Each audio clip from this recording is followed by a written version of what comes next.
And here we go. So, good morning, good afternoon, good evening, everyone, wherever you happen to be in the world today. Welcome, one and all, to Coffee Talk.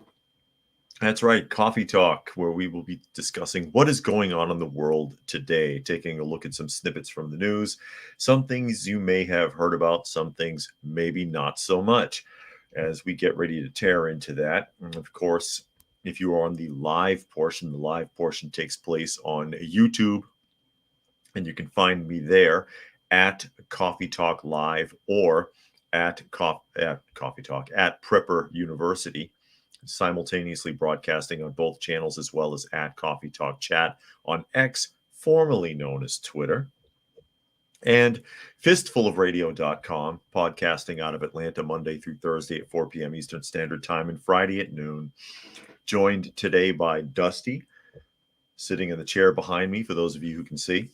No other felines in the room currently, just Dusty, but that's okay. She's ignoring me because she's asleep.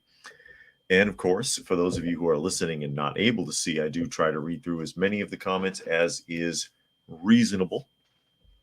And I'll go ahead and acknowledge some of the people that have chimed in on the live portion here thus far.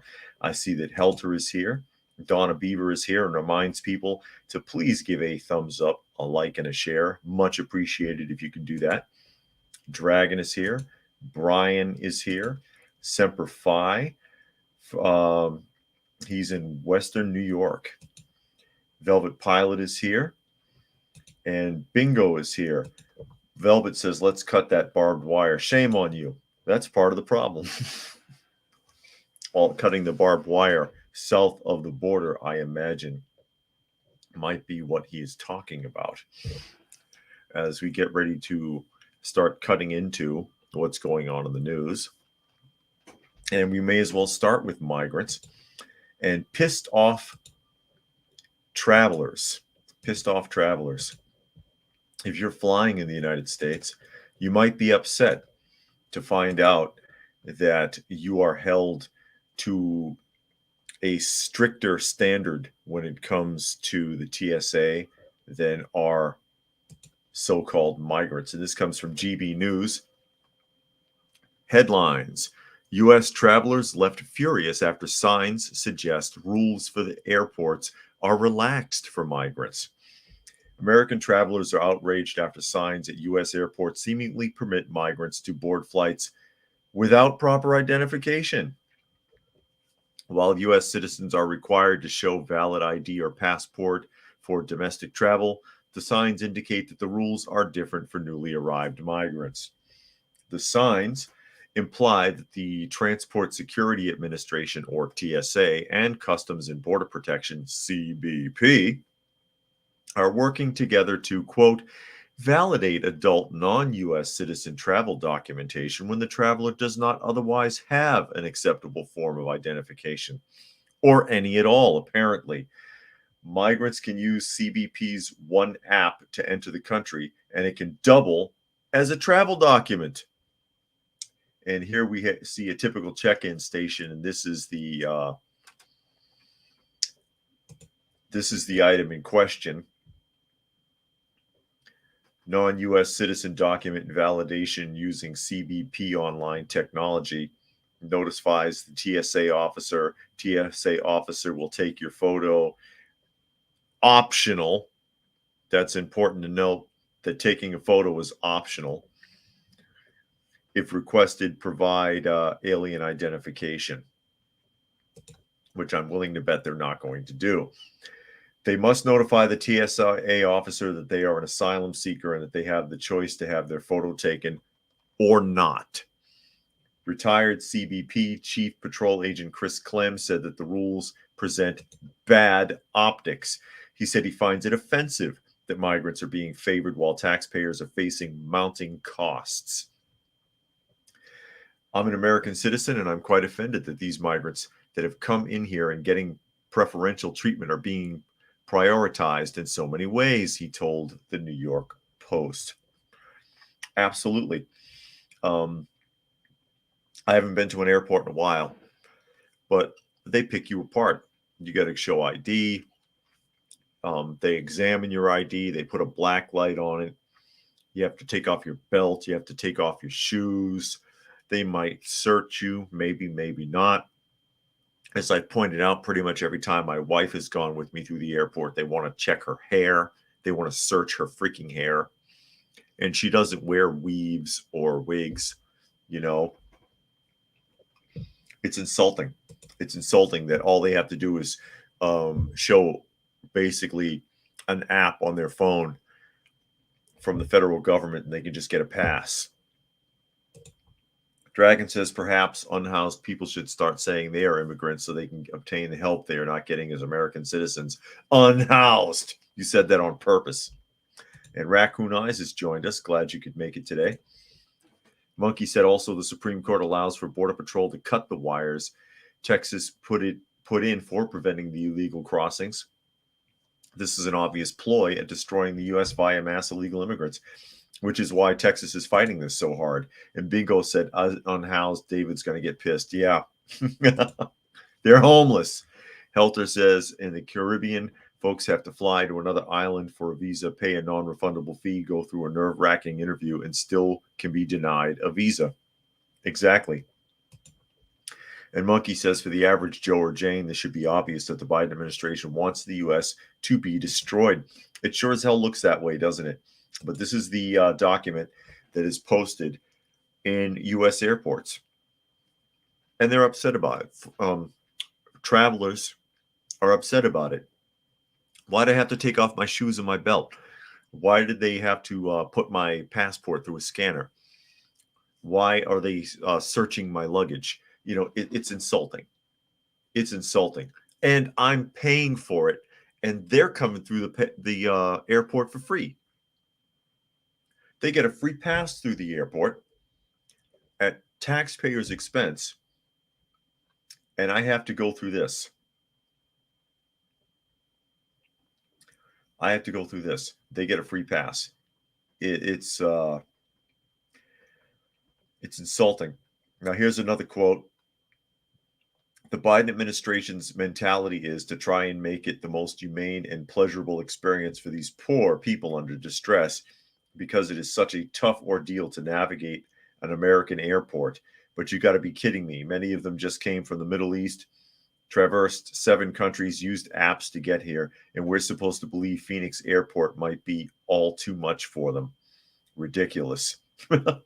That's a great point. I'm pretty sure they can find their way around a damn airport. Absolutely. As I catch up a couple more comments here, I see Boogers made it today. Glad you could join us, as well as Leopold. And Leopold says, did you know if you fly with an airplane, you're literally going to be putting your body through 10 times more radiation than an X-ray? Depends on how high you are. And Urban says, Tucker Carlson has called for the liberation of Canada. Does this mean that as a Canadian, I am eligible to claim refugee status in, let's say, Key West or somewhere else with curb appeal? Yeah, move someplace warmer, Urban. Move someplace warmer. Leopold says background radiation within flying plane is actually even higher than an active nuclear power plant. And Gary says, greetings and felicitations, Gary Edwards. Glad you could make it today, as well as Merv. And he says, getting into the country legally is very expensive. Yeah, but illegally, apparently it's free. It's a cakewalk. They'll pay for it. They'll give you apps.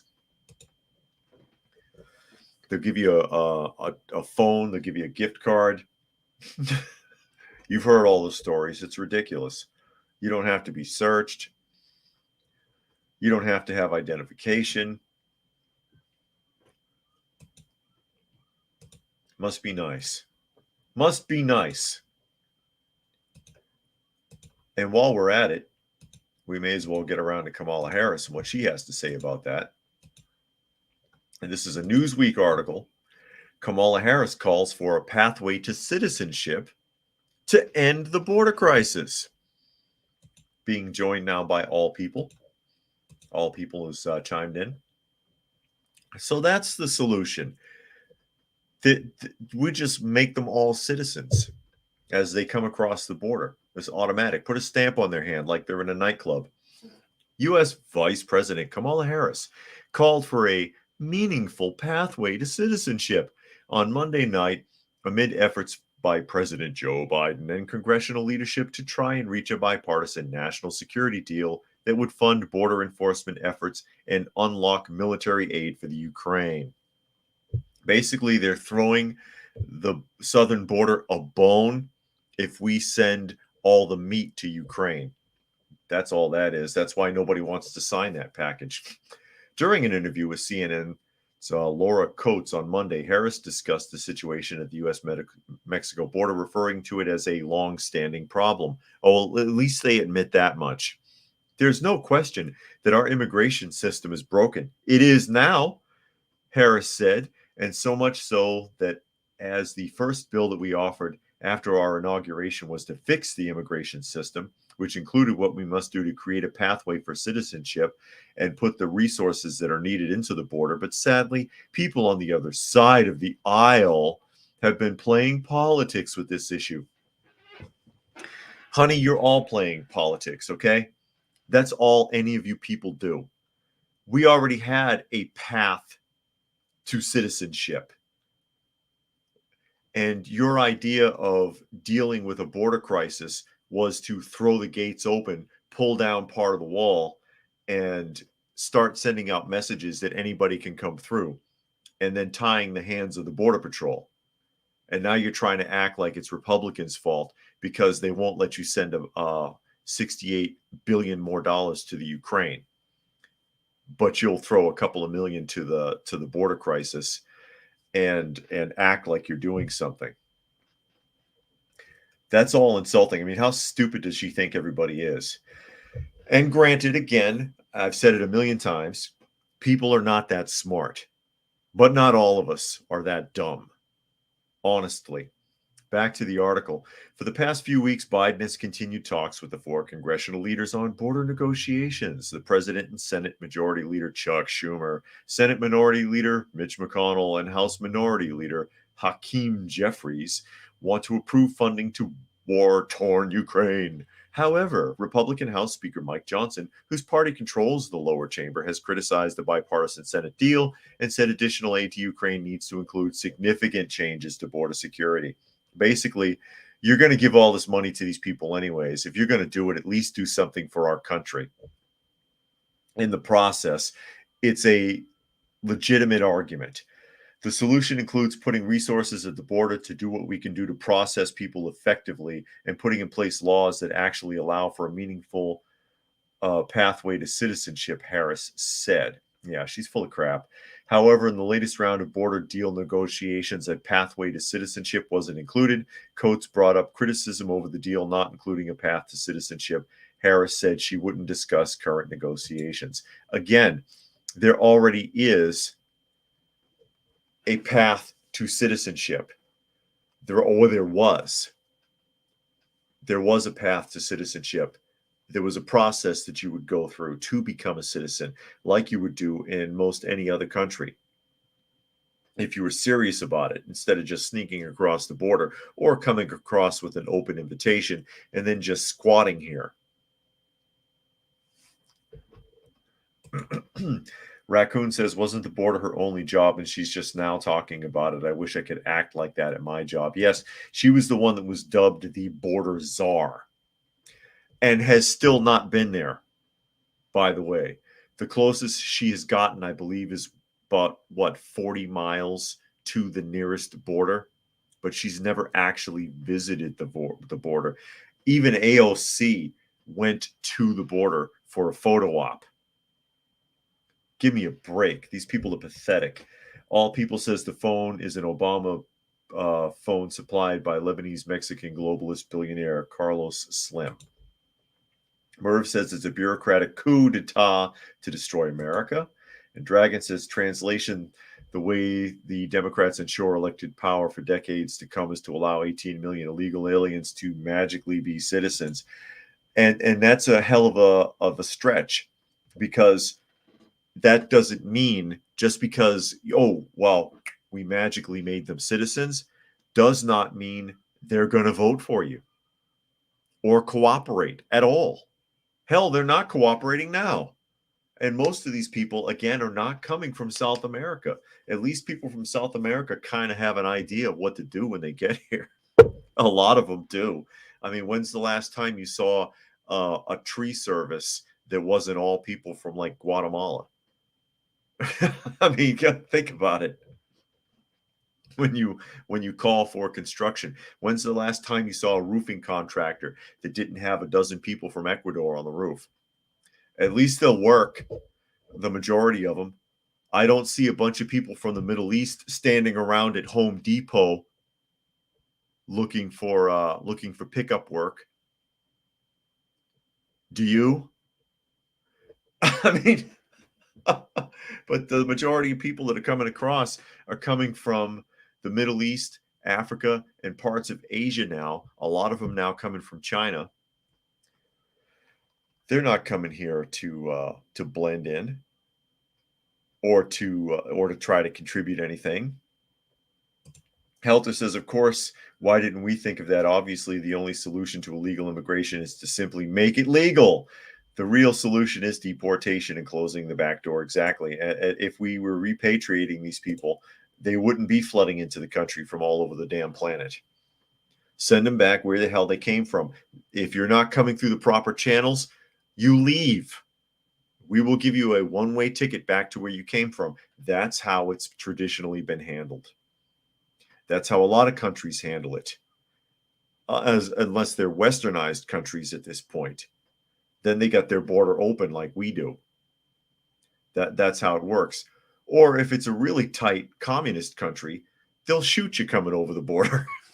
If you've ever been overseas and you've seen that border sign that has little stick figures like this and a guy with a gun with little dots coming out of it to warn you not to cross that border.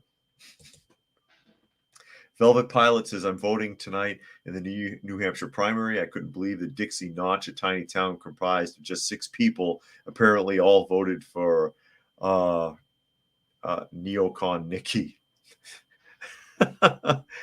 They put her on a pedestal for that. They put her on a pedestal for Dixieville. 6 people, huh? That many? Oh, she had a landslide in like a little backwater, a creek and 2-building a community. Oh my God. All people making some warnings about Kamala Harris there that you can peruse if you are so inclined. We have some more solutions, excuse me, more solutions for what to do with these so-called migrants.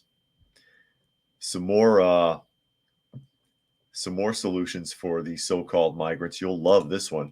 Saw this coming because it's already been done in New York and Massachusetts.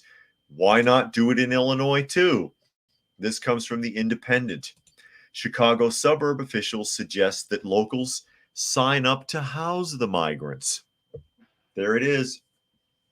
Saw it coming a mile away. Already, like I said, it's already been suggested in Massachusetts. It's already been suggested in New York. They're trying to send these people to smaller communities. They're trying to send people upstate to like these little backwater one-horse town communities that they want nothing to do with it. I promise you. And I imagine there's going to be some kind of a tax-related incentive. We'll pay you something like foster care. We'll see, because I haven't read this article yet. A city council member in the Chicago suburb of Naperville proposed that local families who want to volunteer to house migrants should put their names on a sign-up sheet. I think we live in a compassionate community, Naperville council member Josh McBroom said at a city council meeting on the 16th of January, before recommending that his staff create a sign-up sheet for individuals that would be willing to house migrant families. I want to know if Josh McBroom's name is on that list. We hear from people that we should do more, Mr. McBroom said. We do have a very affluent community, a lot of big homes. Although the city council member said that he doesn't support using taxpayer money to fund migrant aid, he sought volunteers to house migrants. Yeah, that's a double standard. If there are people that can do it, God bless them, he said. Yeah. That guy's got a rainbow flag in front of his house. The Naperville City Council spokesman Linda LaCloche told the Independent that the staff were asked to prepare a future agenda item so council may consider whether to create a sign-up opportunity for residents to volunteer to host migrants. But the date of when that initiative will be discussed has not yet been determined, probably because they had vegetables thrown at them at the town meeting when they heard that. Boos and jeers abound. Chicago and its surrounding suburbs have been under strain due to the influx of asylum seekers who have been bused from Texas to Chicago. Data shows that Texas Governor Greg Abbott has sent over 600 buses and more than 30,000 migrants to the Chicago area since August of 2022. Too freaking bad. You shouldn't have been a sanctuary city, because that's what you get. As I catch up a few of the comments here. Urban says, speaking of a tight communist country, what are your thoughts on the St. Pancras Station piano row in London? I don't know too much about that, actually, Urban. And Donna Beavis says, you got to love the Gimmigrants. Eric Peters says, with the new prime minister in Poland, basically they turned into a post-Trump America, letting anybody in. Yeah, and we talked about that too. As soon as I heard that happened, I was like, watch, they're gonna be looking, sniffing around for UN money, and they're gonna fold. Paul is very rich in culture, and that is going away, yet across the border in Russia, good luck. And Leopold says, can I become a refugee? Sounds nice, to be honest. No kidding. Free citizenship, free money, and a stay in a nice hotel. They don't seem to think so, because a lot of them complain.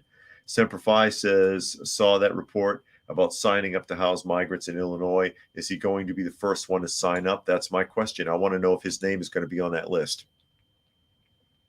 Dragon says, there's no reason for tempers to flare. The people want this. They have voted over and over to prove it. They need to get down on their hands and knees and thank Brandon for all of their new friends. There you go. And Paul Burke is here. Glad you could join us today. Urban says, for anyone thinking of signing up to house migrants, first check out testimonials from French and German citizens who housed the Syrian migrants in 2015. The fostering did not go smoothly. I can imagine. And also in the United Kingdom during World War I, they did a lot of that. It was like very in vogue at the time for wealthy families to, quote, house refugees that were coming from war-torn Europe. And it was a disaster. First of all, of course, you're a lord or lady, duke, duchess, whatever. Oh, we're going to host a migrant family that is coming from as refugees from blah, blah, blah. Aren't we so posh and wonderful? And they're not the ones really taking care of them. Their servant staff are the ones having to deal with it. And it was a disaster. It was a massive clash of culture and a lot of dishonest people, a lot of people who were not there because they were technically refugees. A lot of spies got into the country that way. It was a mess. But there you go. Gary Edwards says the British used to force Americans to house and feed foreign mercenaries before the Revolutionary War. That's correct. But now they want you to, quote, volunteer for it. And like I said, eventually I'm waiting for it where they're going to come up with something with some tax money and offer a stipend for you to house migrants in your home and collect a check like with foster care. I'm waiting for it. Helter says, this mess isn't going to end until these city representatives are ousted from power. Talking is a waste of time with these people, and action needs to be taken. All People says suggestion by the government officials is a violation of the Fourth Amendment, as these migrants are foreign invaders, and the amendments say governments can't compel citizens to quarter soldiers. Yeah, but you have to officially declare them soldiers first.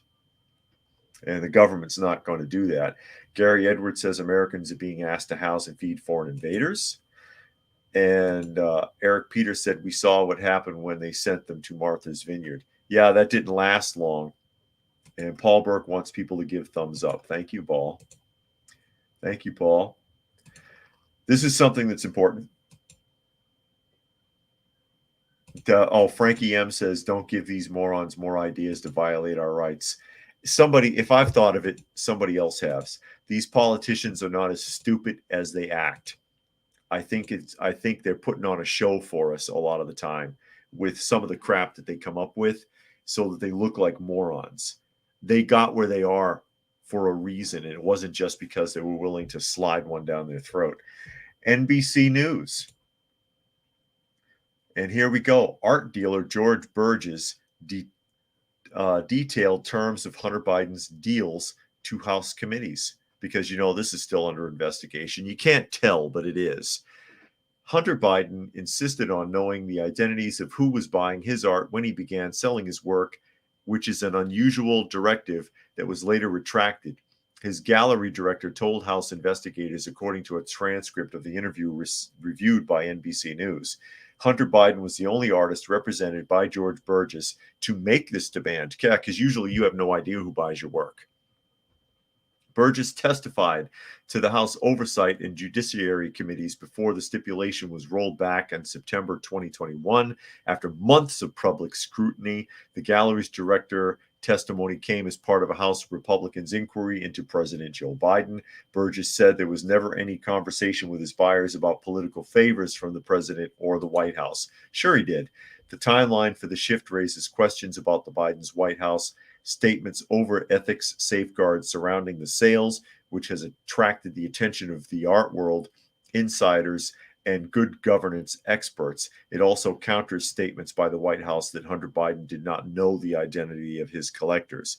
So the White House is covered, or the executive office or the executive branch is covered for Hunter Biden by saying he doesn't know who was buying his paintings.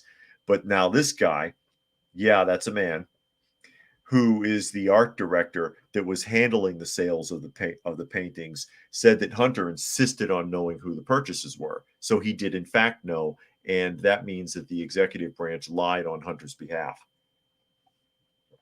That's why this is important. Also, a lot of people speculate, excuse me, that those purchases were either bribes or money laundering. And again, that's speculation. Technically can't be proven yet, so I have to say it's opinion. I have to say that. Leopold said, if these politicians think migrants are so good, why don't they have any staying in their houses? It would be the perfect way to prove all of the other people wrong. Yeah, live by example, which they are not willing to do. It's the same thing that can be said for gun rights. They want you to give up all your firearms, but they themselves are armed or surrounded by armed guards. It's a double standard. Henry says that it's ironic politicians in Chicago claim they can't afford this, but expect small towns in Texas to handle it. I'm currently working on leaving Illinois. I hope you can make it out. Again, I used to live in Elgin, Illinois. My wife and I lived in Kane County. So yeah, we know exactly what you're talking about. As we move along here, Urban says, hop the border, moved into someone else's house, declare yourself a squatter, take the house. It's genius. And then Gary Edwards says, Hunter Biden is dirty underwear being waved to misdirect our attention away from political maneuvering, same as Monica Lewinsky and Billy Carter. Billy Bear. Who remembers Billy Bear? There are people who saved a lot of those cans thinking they're going to be worth something. Who still has a sealed 6-pack of Billy Bear? I'm sure somebody does. I'm sure that somebody does. Monica Lewinsky. Well, the thing with Monica Lewinsky, though, Gary, was that what they were really trying to investigate, the chief investigator had very strong suspicion that the Clintons were stealing from the National Archives, from the Library of Congress. There were thousands of documents missing, in historical value documents, stuff that's worth a lot at auctions. And he suspected that they had their hands in it, and he couldn't quite pin it down. I've watched a documentary on it, and if I'm thinking of the wrong person, somebody chime in and tell me here. But I think this is how it goes. He couldn't quite pin that down. Monica Lewinsky is the closest he could get to putting Clinton before a congressional committee. And sure enough, he lied his ass off and got caught up. and was impeached. But who the hell cares? Who cares? Impeached means nothing because there's no punishment for it. The only reason Nixon quit or resigned when he was impeached because he was embarrassed. He was embarrassed by it in an era where something like that meant more than it does now. Semper Fi says illegally entering a country doesn't make you an immigrant any more than breaking into a house makes you part of the family. And 115 says they probably don't want the painting tested for substances. Urban says, sure, maybe it's just dirty underwear, but that's where the laundering comes in. There you go, Urban. But yeah, that's a lot to consider there. That the executive branch, the White House, is trying to cover for him, saying he doesn't know who purchased his paintings. This guy says, sure, he did, because he insisted on it, which is very highly unusual in the art community. Usually they don't care. I mean, unless you're at a gallery showing and someone makes a purchase and you meet the person, or, you know, when they do something like that, that's a little bit of a different animal. But you're not there, you're not present, stuff sells. I want to know who bought that. That's not how it works. So Hunter lied, the White House lied. And again, are these purchases, as has been speculated by many people, bribes or laundering? And it's a very, very important question, considering who we're dealing with and taking a look at all that has happened with the Biden clan and things involving China and the Ukraine. A lot of shady business. Gary Edwards says, I believe Monica was used to distract the news away from Vince Foster and the Arkansas blood scandal. It could be. That could be. More stupid news. More stupid news for you. You'll love this. We're trying to set another precedence here. It's not a good one either. Axios World has this story. Mexican government can sue U.S. gun makers as ruled by an appellate court. Seriously?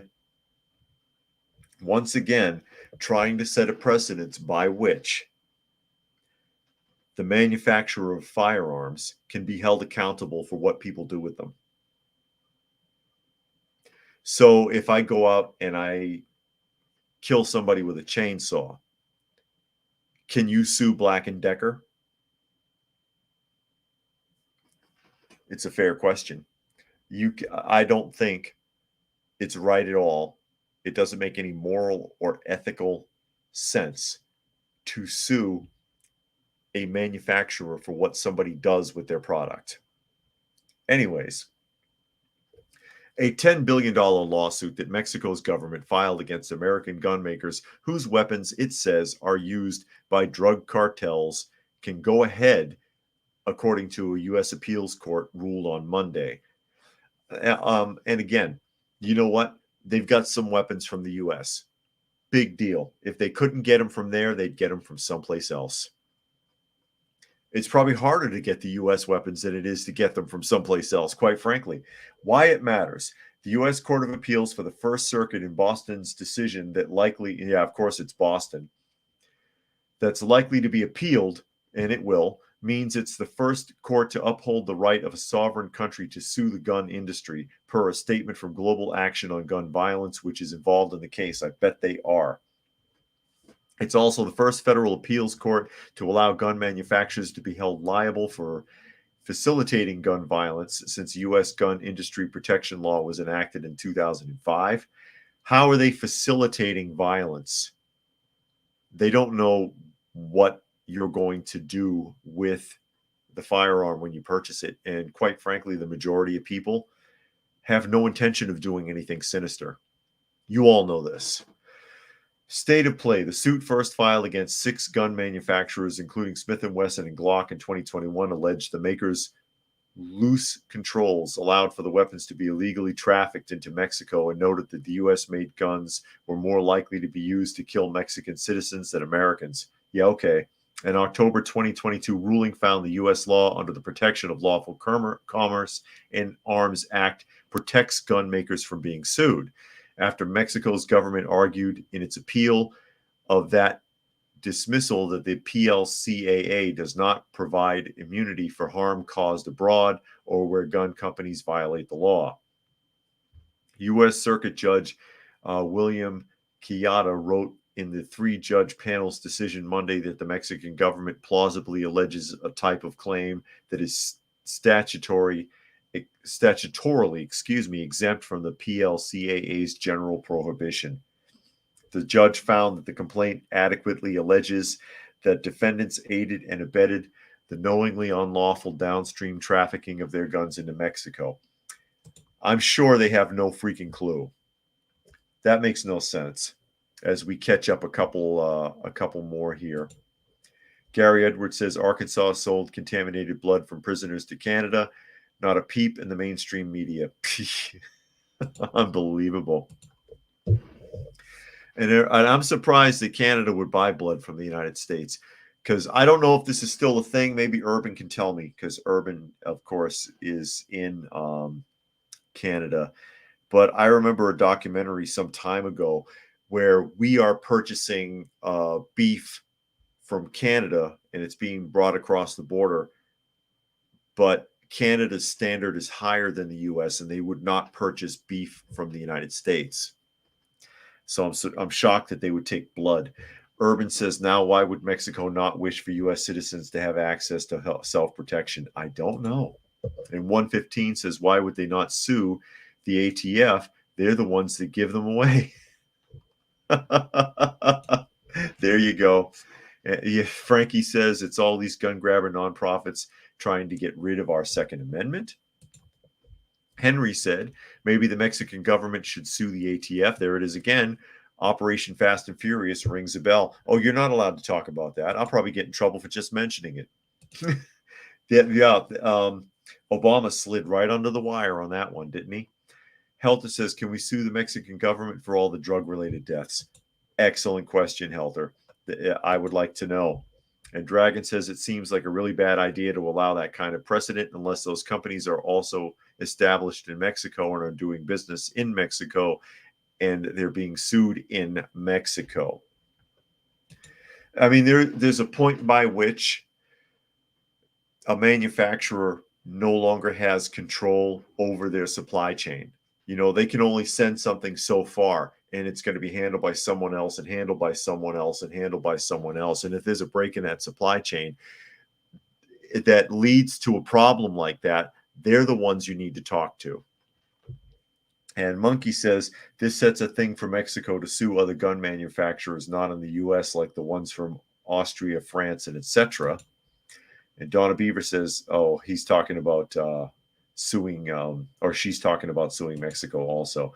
Frankie says, that's an action movie. There's 10 of the Fast and Furiouses. I know it's an action film, but, you know, there are certain buzz words and phrases that that ScrewTube likes to target, or their AI likes to target, because I don't think anybody from the service ever actually looks at a video. Even when it tells you that they'll have a person actually look at your video to determine whether or not a mistake was made, a person is probably the name of the AI program. And Urban says Canadian prime grade is almost the same as USDA, but doesn't allow yellow fat or older animals, among other minor differences. And that could be it. That could be it. So here we go. As we roll right along into Anheuser-Busch on an entirely different subject here. Because what do you do when a company has made a major advertising error that alienates the majority of their consumers, which Bud Light did through Anheuser-Busch when they hired Dylan Mulvaney as a sponsor? What do? They're hemorrhaging money. The brand is damaged. Nobody wants to be caught with a Bud Light. Okay? Nobody wants to be caught with a Bud Light anymore. You go on strike. The Western Journal. Apocalypse for Anheuser-Busch as thousands of workers vote to approve a strike. Let's cripple the company completely. Way to go, union. When Bud Light decided to partner with transmogrified activist Dylan Mulvaney, I have to stop there really quick and emphasize Dylan Mulvaney is not an activist and is not a transmogrified person. Dylan Mulvaney is an actor. And he is, in my opinion, putting on an act. I think that Dylan is faking the whole thing. He's not even a B-lister. He's a C, D, E, F, G, H, I, J, K lister, all the way down to Z. He has practically no career until he started doing this. I think it was an act. It may have started as a joke, but then he got views. I don't believe he thinks he's a girl. Remember, he was a little girl until Bud Light kicked in. Then he was a woman. Switched gears real quick. That just bothers me that more people can't see through that. Anyways, hired Dylan for an ad campaign last April. The company set off a conservative firestorm. It wasn't just a conservative firestorm. The majority of their beer drinkers were upset. They were upset by this. Conservative media outlets and personalities like Kid Rock led a boycott that was more effective than anyone could have predicted, battering sales and the brand's reputations in a way few modern activism-inspired backlashes have managed. The result was not only lost sales and market position, but also damaged goodwill with a large section of beer drinkers. Bud Light became a political lightning rod in America's culture wars. Even after the Bill and Melinda Gates Foundation Trust bought 1.7 million shares of parent company Anheuser-Busch, worth a whopping $95 million, the former top-selling beer was unable to pull itself up and out of the downward spiral. Okay. And they go on and on to talk about that, but to the point. Contract negotiations between Anheuser-Busch and a union representing 5,000 of its brewery workers have stalled, prompting strike threats that could halt beer production at 12 facilities across the country, according to The Guardian. It can't hurt them any worse than they've already been suffering now. The Teamsters Union, naturally, I've been in the Teamsters twice. It's a joke. Which represents the Anheuser-Busch employees, said they have been in discussion since November but have made little progress. Central issues include wage increases, job security, and improvements to retirement and benefits. Your job security is not going to be that much better after this, trust me.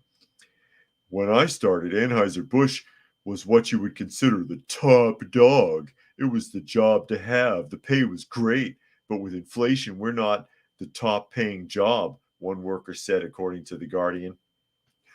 Oh, God. The two sides had previously reached a tentative agreement to eliminate the current two-tiered healthcare system, which makes newer employees hired after 2019 pay higher costs than long-tenured employees. This issue had caused divisions among workers doing the same jobs but with different benefits, according to Huffington Post, and we all know how reliable they are. The union also wants contractual guarantees that workers won't lose their jobs or positions during the 5-year contract term. Wow. Yeah, did somebody bribe the union officials to put those last few shovelfuls of dirt on Anheuser-Busch or what? Paul says perhaps Canadians heard about human meat in the beef. I don't know. Helter says they just jack prices through the roof because of the shortages. They'll never go back down. Once the dispute is resolved, then share prices will keep going up. Win-win for the corporate long term. And Gary says Bud Light is just one of dozens of Anheuser-Busch companies selling spirits. They're not hurting. And Dragon says no TV and no beer make Homer go get something. There you go. All People says some have said that Blair White also feeds Dylan Mulvaney is faking being a transistor. Dragon says if Anheuser is able to weather the screw up, then it just further proves they have plenty of profit to share. Yeah, but it's There's a limit. Everybody says that, but if it gets to the point where they cannot turn the profit for their shareholders in a way that they expect, they'll start wrapping things up. It doesn't matter how much money the parent company has. It doesn't matter how much the CEO makes. You can make those arguments all day. Those people took a job knowing how much it was paying, and the union has like coerced them into bucking the system. If they push too hard, they'll shut that down. Or did you forget what happened to Hostess? How many times has Hostess been resold now? Twice, right?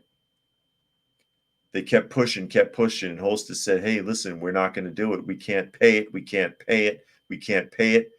They bankrupt Hostess. And the people at the top were making good money still. But there's a point at which they're not willing to go any further. That's the point. Plus, it's still a decent minimum wage job, whether they feel like they're making enough or not. And Bingo says we can't sue the pharmaceutical companies, but they can sue the firearms manufacturers. Yeah, you can't sue pharmaceutical companies. And if you do, if there is something like you see that every once in a while, if you were hurt by this and that, and there's a blanket lawsuit, by the time all the money is spread around between the 100 or 200,000 people that were injured, your check is like $128. Monkey says Bud Light tastes like pea water. I prefer Smirnoff vodka. At least I can make a good combo drink with it. And you can burn it. I don't know. I don't drink. But there we go. There you go. They vote to, unless you're Charles Barkley, then when you get enough money, you love Bud Light. Charles Barkley is a fraud. That guy will endorse anything. He comes off like he's really tough and opinionated, but him screaming about how he loves transmogrified people and that people better drink effing Bud Light and quit being pussies. You know what I mean? The guy's I think he's a fraud. He's a shill. He'll take any check. As we jump around to CNN Business, I don't want to see that ad. Go away. CNN Business, top story of the day. I love this one. Ford is cutting back its F-150 Lightning electric truck production. That's right. And Urban says that they had a comment blocked talking about feeding unions biting the hand that feeds them. Yes, they do. They do, because they play you against the management, but they're getting paid for this, and paid well, to put you in a bad position. So here we go. This is Ford, and I know, just like with Hertz Rent-A-Car, the Biden administration put Ford on a pedestal for their electric F-150s that, by the way, don't sell. Nobody wants them. It's no wonder that they're cutting back. So let's look at the article. Ford will shut down one of two production shifts in April at the Dearborn, Michigan factory that builds the F-150 Lightning electric pickup. The move, I wonder how much you can haul in that thing. The truck probably weighs more than anything you could put in it. The move is part of a matching F-150 Lightning production to customer demand, the company said Friday. Translation: people aren't buying them, so we're only going to make one if somebody wants to buy it now. Matching F-150 Lightning production to customer demand. Translation: they don't sell. General Motors recently made a similar announcement about its Chevrolet Silverado EV, announcing it would, quote, postpone adding production facilities for the truck, which went into production last spring for corporate customers. While sales of electric vehicles increased in 2023, thanks to Hertz, who bought 20,000 of them and are now selling all of them, the growth was slower than many industry experts had expected. Ford still projects an increase in Lightning sales this year after a 55% jump to 24,000 trucks last year. The company did not say how many F-150 Lightnings it expects to sell this year. Keep in mind that those sales cap numbers are sales to dealerships under contract. It doesn't mean anybody bought them. That's something a lot of people don't understand how this works in the automotive industry. This is why there was a bailout some years ago, remember? Because the dealerships were flooded with vehicles, backlogged with vehicles that they could not sell, but the sales counted from the factory. And these dealerships were all going out of business, and there had to be a renegotiation that resulted in many companies hinging on bankruptcy that brought the government in to bail out the industry. While sales of electric vehicles, I read that, the 24,000 in Lightning sales is still a small fraction of overall Ford F-Series pickup sales. The F-Series is Ford's best-selling product line and has been the best-selling vehicles of any kind in the United States for almost 50 years. Yeah, the gas-powered ones. Last year, Ford sold more than 750,000 F-Series trucks.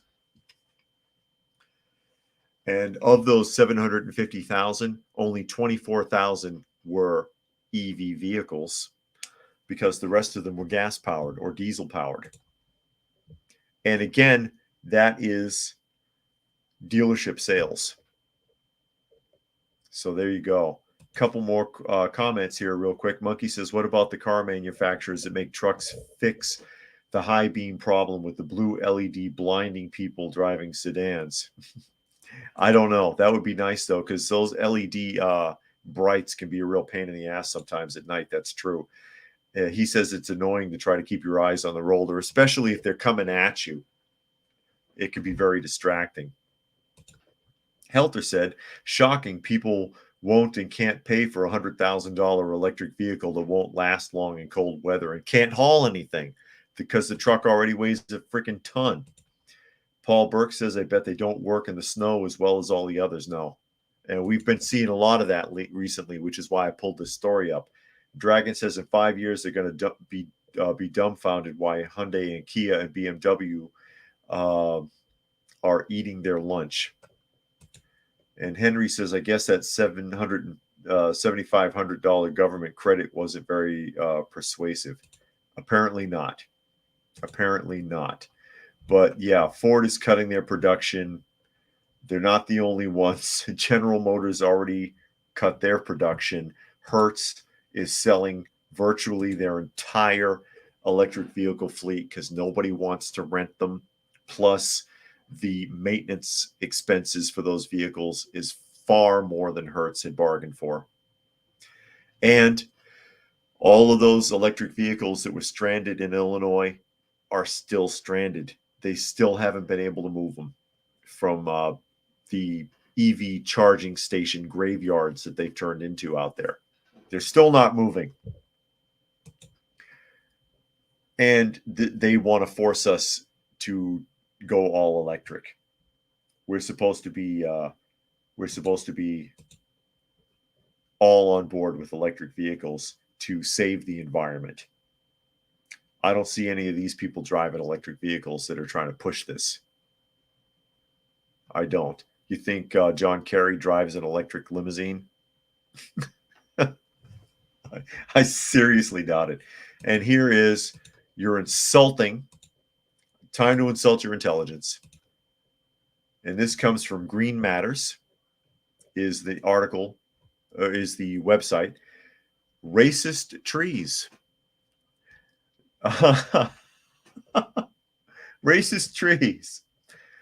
It says doc. I assume it means document. Exposes how tree planting can be used as a weapon of environmental racism. Oh my God. Oh, it's documentary. Excuse me. A stimulating documentary premiering on PBS, of course, because PBS has completely sold out in the last 20 years. It used to be the public broadcasting service. Now it's just pandering to extreme leftism.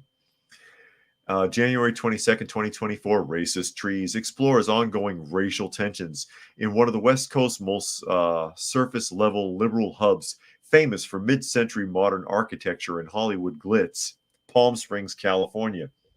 Directed and produced by Sarah Newens and Mina Sun, the film investigates the intentions of a line of tamarisk trees that was allegedly planted by the city in the late 50s along the edge of the Tahquitz Creek Golf Resort. This invasive 60-foot wall of trees long isolated a historically black Palm Springs neighborhood known as Crosley Tract, founded by black entrepreneur Lawrence Crosley in 1956, contributing to unlikely symbols of segregation well after the Civil Rights Act of 1964. It doesn't occur to anybody that a row of tall, fast-growing trees might have been put next to the golf course to help prevent stray balls from being invasive to that neighborhood. Just throwing it out there because I've seen this. You know, in Topeka, there's a golf course right in the middle of Topeka, and there's a lot of problems with that. And they put really tall trees and they put really high fences and everything to try to protect the neighborhood. The whole thing gets pelted with golf balls. My son used to walk up the strip there and collect them. He'd fill buckets full of golf balls from all over that neighborhood. So was that line of trees put there? Speculating here. I'm looking at it logically from a city planner's point of view. Is it because you don't like that there's a black neighborhood? Or was it so that you didn't have to listen to activists from that neighborhood screaming and yelling about stray golf balls for the rest of eternity? Thoughts? I'm just throwing this out here. What do you think about that? Do you think I'm right, or do you think they're racist? Urban says, I'm sorry, sir, but the saplings you're planting will grow to have white bark, and that's racist. Don't you know? Yeah. Monkey says, if trees are racist, then trees should take away the ability for live and plants to flourish, or life and plants to flourish. Dragon says, all of this focus on racism keeps us apart. Absolutely. The elites want us at each other's throats all the time, so we never have the opportunity to unite and confront the elites. I agree. And Paul thinks I'm right. That's just logical planning. And you see trees like this around a lot of farm areas too. If they grow fast and tight together, you can make a wall of green to protect certain areas. In certain farms, they do that to keep wind from cutting across freshly planted fields to disturb them. And again, that to me, next to a golf course makes a lot of sense. That way you never have to deal with the neighborhood bitching about that. Urban says, as for segregation, isn't that what black activists and black student unions have been angling for anyway? Yeah, there was this big to-do in the 50s and 60s about, hey, we don't want to be segregated. And then when we forced everything together, remember, I was in the forced busing era myself. Then everybody wanted to pull it apart. We want our own black prom. We want our own black parade. We want our own black this and that. Well, I thought you wanted to be all inclusive. I thought you wanted to be included with everything. Now you want to be separate. Make up your mind. And it's not everybody, obviously, but this is what you get from activists. This is what you get from the activists. The division is how they make their money. That's their bread and butter. Gary says, teed off about trees. I'm stumped for a reply. Wah, wah. Gary Edwards with puns. There you go. I'll allow it. And Eric Peter says, Boston's mayor all-colored hearted holiday party. That's right. But it's not racist because this is double standard. Excuse me. All people says logic is racist and city planners are filled with lots of big old trees. There you go. But with that, I will go ahead. Yeah, there you go. Monkey says they want to go back to separate but equal. Exactly. At least activists do. A lot of people of color don't necessarily feel that way. But the activists, again, that division is where their income comes from. So yeah, they want it. They want it. So with that, I will go ahead and start wrapping things up. Thanks again for everybody who was able to join us here today. Again, you were watching Coffee Talk or at Coffee Talk Live on YouTube, as well as at Prepper University on YouTube. Please do check them out if you haven't. And if you are so inclined, at Coffee Talk Chat on X, formerly known as Twitter, and fistfulofradio.com, podcasting out of Atlanta Monday through Thursday at 4 p.m. Eastern Standard Time and Friday at noon. There is Dusty, knocked out on the chair behind me. She slept through the whole thing, didn't you, girl? That's okay. We love Dusty. So with that, again, thanks to everybody who was able to join us here today. Hope you got something out of the conversation. And we will see you tomorrow.